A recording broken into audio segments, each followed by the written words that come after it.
গুরুত্বপূর্ণ জ্বালানি স্থাপনায় মস্কোর হামলার পর রাশিয়ার প্রেসিডেন্ট ভ্লাদিমির পুতিন হুমকি দিয়েছেন নতুন ধরনের পরমাণু বহনে সক্ষম ব্যালিস্টিক ক্ষেপণাস্ত্র দিয়ে আবারও ইউক্রেনে হামলা করা হবে।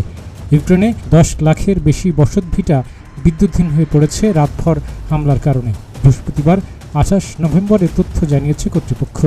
কিয়েভের জ্বালানি মন্ত্রণালয়ের তথ্য অনুযায়ী এটা ছিল এবছরের মধ্যে রাশিয়ার 11তম বৃহৎ পরিসরের হামলা ইউক্রেনের জ্বালানি সরবরাহ খাতে, যার কারণে পুরো দেশ জুড়ে বিদ্যুৎ সংকট তৈরি হয়েছে।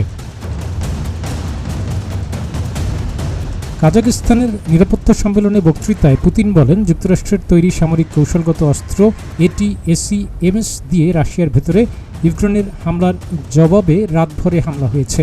তিনি আরও হুঁশিয়ারি দিয়েছেন, রাশিয়ার তৈরি মধ্যম দূরত্বের ওরেশনিক ক্ষেপণাস্ত্র দিয়েও আবারও হামলার বিষয়টি তিনি বিবেচনা করছেন। গত সপ্তাহে ইউক্রেনের দিনিপ্রো শহরে ক্ষেপণাস্ত্র দিয়ে হামলা করা হয়েছিল। তিনি বলেন, আমরা রাশিয়ার ভূখণ্ডে পশ্চিমা দীর্ঘ দূরত্বের ক্ষেপণাস্ত্র দিয়ে হামলার কঠোর জবাব দেব।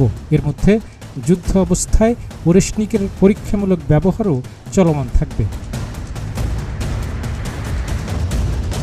রাশিয়ার নেতা দাবি করেন যে 17টি স্থাপনায় তার সৈন্যরা হামলা করেছে, যার মধ্যে সামরিক স্থাপনা, প্রতিরক্ষা শিল্প স্থাপনা এবং তাদের সহায়তা কেন্দ্র রয়েছে। তবে বিদ্যুৎ কেন্দ্রে হামলার বিষয়টি পুতিন স্বীকার করেননি। পুতিন বলেন, যেহেতু আমি বলেছি ATACMS এর ব্যবহারের কারণে আমার পক্ষ থেকে সবসময় একটি জবাব দেওয়া হবে।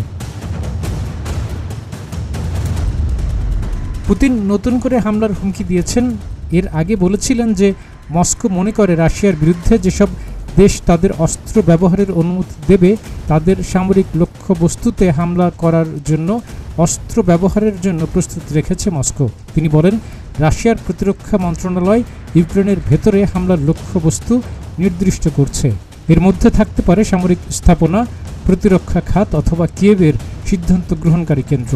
গত সপ্তাহে একাধিক যুদ্ধাস্ত্র বহনে সক্ষম ওরেশনিক ক্ষেপণাস্ত্রের ব্যবহার মস্কোর সঙ্গে পশ্চিমাদের একটি চূড়ান্ত এবং সম্ভাব্য ভয়ানক পরিস্থিতির ইঙ্গিত দিয়েছে এবং এ ধরনের অস্ত্র সম্ভবত যুদ্ধে এবারই প্রথম ব্যবহার হলো। পুতিনের দাবি, ক্ষেপণাস্ত্রটি আকাশ প্রতিরক্ষার সঙ্গে ভালোভাবে তাল মেলাতে পারে এবং যদি কয়েকটি গোলা একসঙ্গে ব্যবহার করা হয় তবে যে শক্তি হামলার মাধ্যমে ছড়িয়ে পড়বে তাকে পরমাণু অস্ত্র ব্যবহারের সঙ্গে তুলনা করা যাবে।